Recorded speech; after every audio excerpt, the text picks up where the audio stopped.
Mathematics में हमने set के बारे में सुना और पढ़ा है। अब बेसिकली सेट होता क्या है? हमारे पास ये डेफिनेशन है, a well defined collection of distinct objects is called a set. अब इस डेफिनेशन पे गौर किया जाए तो यहाँ पे हमारे पास ये चीज़ मेन है, वेल डिफाइंड कलेक्शन। अब वेल डिफाइंड कलेक्शन होती क्या है? एग्ज़ाम्पल अगर कलर्स की ली जाए तो मेरे लिए मेरे फेवरेट कलर्स जो हैं वो डिफरेंट होंगे, और इसी तरह आपके लिए आपके फेवरेट कलर्स जो हैं वो डिफरेंट होंगे। ये मैच नहीं कर सकते, जो ये पर्सन टू पर्सन वेरी करेंगे। किसी भी पर्सन का सेम नहीं हो सकता, ये वेल डिफाइंड कलेक्शन नहीं होगी। अब इसी तरह अगर प्लेयर्स इन क्रिकेट टीम लिया जाए, अगर मुझसे कोई पूछेगा कि पाकिस्तान के नेशनल प्लेयर्स कौन से हैं, मेरे माइंड में जो नेम्स आएंगे आपके माइंड में भी वही नेम्स आएंगे। ये कॉमन है, जो कॉमन चीज़ होगी वही हमारे पास वेल डिफाइंड कलेक्शन होगी। Like first four even numbers are same for all of us. मतलब जिससे भी सवाल किया जाएगा कि फर्स्ट फोर इवन नंबर्स कौन से होते हैं, आपके माइंड में और मेरे माइंड में बस यही जवाब आएगा, 2 4 6 8। मतलब ये एक कॉमन जवाब है। यही वेल डिफाइंड कलेक्शन का मीनिंग है। अगर कर्ली ब्रेसेस के अंदर वेल डिफाइंड डिस्टिंक्ट ऑब्जेक्ट की कलेक्शन को रख दिया जाए या लिख दिया जाए तो हमारे पास सेट बनता है। नेक्स्ट हमारे पास है प्रॉपर्टीज़ ऑफ सेट। उसमें फर्स्ट वन है कि कर्ली ब्रेसेस के अंदर जितने भी एलिमेंट्स लिखे गए होंगे, लाइक हमारे पास कर्ली ब्रेसेस में 1 2 3 4 हैं, तो 1 2 3 एंड 4 जो हैं वो सेट के एलिमेंट्स या मेंबर्स होंगे। सेकंड वन है sets are denoted by the capital letters, के सेट को हम हमेशा कैपिटल लेटर से रिप्रेजेंट करेंगे या डिनोट करेंगे। अगर एक ऑब्जेक्ट है या एक एलिमेंट है एक्स, वो अगर सेट ए से बिलोंग करेगा तो उसे हम इस सिंबल से रिप्रेजेंट करेंगे। इसी तरह अगर जो एलिमेंट है सेट से नहीं बिलोंग करता तो उसको हम इस रिप्रेजेंटेशन से डिनोट करेंगे। एक सेट ऐसा हो जिसमें हमारे पास इनफाइनाइट नंबर्स हों तो उसको हम फुल नहीं लिख सकते, उसके रिप्लेसमेंट में हम 3 डॉट यूज़ करते हैं जिसको एलिप्सिस कहा जाता है। जैसे हमारे पास एक सेट ऑफ नेचुरल नंबर्स है। अब नेचुरल नंबर्स क्या होते हैं? 1 2 3 4 5 6 7 यहीं पे ख़त्म नहीं होते, ये हमारे पास चलते जाते हैं, लेकिन हम उनको लिख नहीं सकते, वो हमारे अप्रोच से बहुत बाहर होता है। इसलिए हम लोग कर्ली ब्रेसेस के अंदर जस्ट फर्स्ट 3 लेटर्स या 4 नंबर्स लिख कर उसको एलिप्सिस के साथ क्लोज कर देते हैं, तो वो हमारे पास ये अंडरस्टूड होता है कि वो सेट ऑफ नेचुरल नंबर्स होल कंसिडर कर रहा है। नेक्स्ट प्रॉपर्टी है हमारे पास कि set can be written in any order. Like हमारे पास एक सेट है 1 2 3, वो हम लोग ऐसे भी लिख सकते हैं 1 3 2। हमने यहाँ पे ऑर्डर चेंज कर दिया, लेकिन इससे सेट पे कोई जो है वो इफ़ेक्ट नहीं हुआ। ये दोनों एक ही सेट हैं, 1 2 3 हो या 1 3 2 हो, एक ही बात है, इसमें कोई फ़र्क नहीं है।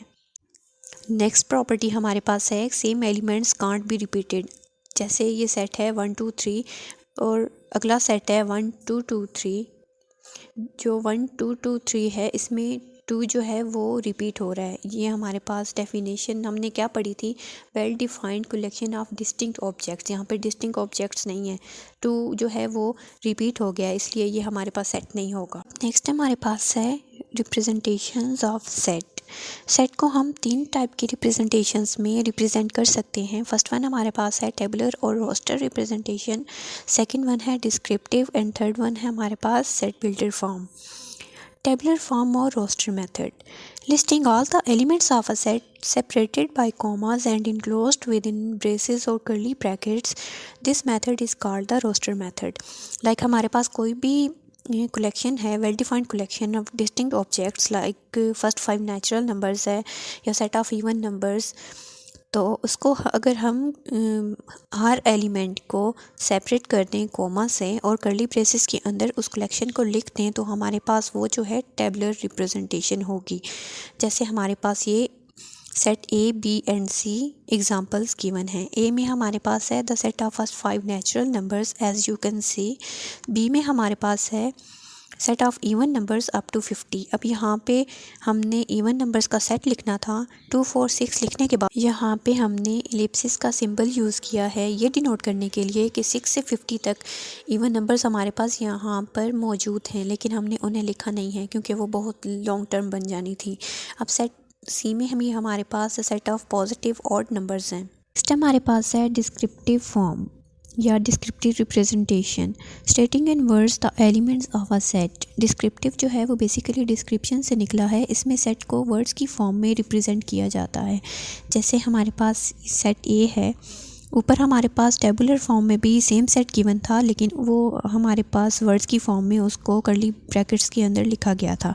यहाँ पे आप देख सकते हैं कि इसको वर्ड्स की फॉर्म में लिखा गया है। सेट ए हमारे पास है set of first 5 natural numbers. Set B है हमारे पास set of positive even numbers less than और इक्वल टू 50। इसी तरह सेट सी है हमारे पास set of positive odd numbers. Next हमारे पास है set builder form. Writing in symbolic form the common characteristics shared by all the elements of the set. Accepting numbers, words and description, we represent the set with the help of symbols. यानी हम set को symbols के ज़रिए represent करते हैं और बताते हैं कि सेट में कौन कौन से एलिमेंट्स मौजूद हैं। अब इसकी एग्जांपल है हमारे पास सेट ए। इसको हम ऐसे पढ़ेंगे कि all elements of x such that, ये जो स्लैश है इसका मतलब है such that x belongs to the set of natural numbers. Capital N जो है वो नेचुरल नंबर्स को डिनोट कर रहा है और नेक्स्ट सिंबल जो हमारे पास है वो एंड का सिंबल है। वो कह रहे हैं कि all elements of x such that x belongs to the set of natural numbers and के बाद ये जो कंडीशन गिवन है इस कंडीशन को हमने उस पर अप्लाई करना है। ये कह रहा है कि x जो है वो लेस देन इक्वल टू 5 होना चाहिए। मतलब उसने ये कंडीशन सिंबल्स यूज़ करके ये कंडीशन बता दी है कि हमारे पास x जो हैं वो एलिमेंट्स हैं सेट ऑफ नेचुरल नंबर्स के, और जो एलिमेंट्स हैं वो 5 से एक्सीड नहीं करने चाहिए, 5 के इक्वल होने चाहिए और उससे लेस होंगे। और सेट ऑफ नेचुरल नंबर्स में हमें पता है कि 1 से लेकर 5 तक आते हैं। इसी तरह नेक्स्ट को भी उस ऊपर जो हमने एग्ज़ाम्पल्स पढ़ी हैं ये वही एग्ज़ाम्पल्स हैं जो टेबुलर और डिस्क्रिप्टिव में थी, अब यहाँ पे सेट बिल्डर नोटेशन में है। सेट बी है हमारे पास x such that x belongs to the even numbers and x are less than equal to 50। Next हमारे पास है notation of a set. Set of natural numbers को सेट ऑफ काउंटिंग्स भी कहा जाता है, जिसको कैपिटल एन से रिप्रेजेंट किया जाता है। हम सबको पता है कि काउंटिंग जो है वो 1 से स्टार्ट होती है, 1 में 1 ऐड करो तो 2 आ जाता है। इसी तरह नेक्स्ट में प्रीवियस नंबर ऐड करते जाओ तो हमारे पास काउंटिंग बनती जाती है। ऐसी काउंटिंग को अगर हम लोग कर्ली ब्रैकेट्स में लिख लें तो वो हमारे पास एक सेट बन जाएगा जो कि नेचुरल नंबर्स का होगा। इसी तरह अगर नेचुरल नंबर्स में 0 को ऐड कर दिया जाए तो वो हमारे पास होल नंबर्स बन जाते हैं। नेक्स्ट हमारे पास है set of integers. Set of integers को कैपिटल Z से रिप्रेजेंट किया जाता है और इसमें हमारे पास पॉजिटिव काउंटिंग नंबर्स भी होते हैं और नेगेटिव भी होते हैं। मतलब हमारे पास अगर +1 भी है तो इसके अंदर -1 भी इंक्लूड होगा। इसमें हमारे पास जो पॉजिटिव 1 है पॉजिटिव इंटीजर होगा और अगर नेगेटिव 1 है तो वो हमारे पास नेगेटिव इंटीजर होगा। नेक्स्ट हमारे पास है even number. Set of even numbers को हम लोग कैपिटल E से रिप्रेजेंट करते हैं। सेट ऑफ ऑड नंबर को हम लोग कैपिटल O से रिप्रेजेंट करते हैं। नेक्स्ट हमारे पास है set of prime numbers. Prime numbers हमें पता है कि ऐसे नंबर्स जिनके सिर्फ 2 फैक्टर्स हों, या 1 हो या इटसेल्फ हो, इसके अलावा कोई उसका फैक्टर नहीं होता। ऐसे तमाम एलिमेंट्स को अगर हम लोग कलेक्ट कर लें कर्ली ब्रैकेट्स में तो वो हमारे पास सेट ऑफ प्राइम नंबर्स बन जाएगा। नेक्स्ट हमारे पास है set of rational numbers. Rational numbers वो होते हैं जिसको हम लोग फ्रैक्शन की फॉर्म में लिख लेते हैं। फ्रैक्शन की फॉर्म मतलब कि p/q की फॉर्म में लिखते हैं और इसमें हमारे पास कंडीशन होती है q हमारे पास नॉट इक्वल टू 0 होता है। q अगर हमारे पास 0 हो जाए तो वो हमारे पास इन्फिनिटी आ जाता है। नेक्स्ट हमारे पास है set of irrational numbers. Irrational numbers हमारे पास क्या होते हैं? रैशनल नंबर्स के अलावा जो भी नंबर्स होंगे वो हमारे पास इरेशनल होंगे, और रियल नंबर जो है वो इसके यूनियन है रैशनल और इरेशनल नंबर का। रैशनल नंबर्स जो हैं वो कैपिटल Q से रिप्रेजेंट होते हैं और जो इरेशनल नंबर्स हैं वो Q डैश से रिप्रेजेंट करते हैं। फिर जो रियल नंबर्स होते हैं वो इनका यूनियन आ जाता है, Q union Q dash. Next हमारे पास है सेट ऑफ कॉम्प्लेक्स नंबर्स, जिसको हम कैपिटल C से रिप्रेजेंट करते हैं और उसमें हमारे पास रियल और इमेजिनरी दोनों पार्ट्स आते हैं। इमेजिनरी पार्ट कौन सा होता है? जिसके साथ आयोटा आता है, और आयोटा स्क्वायर की वैल्यू हमारे पास -1 होती है। बेसिकली कॉम्प्लेक्स नंबर्स की फॉर्म ये होती है हमारे पास x + आयोटा y।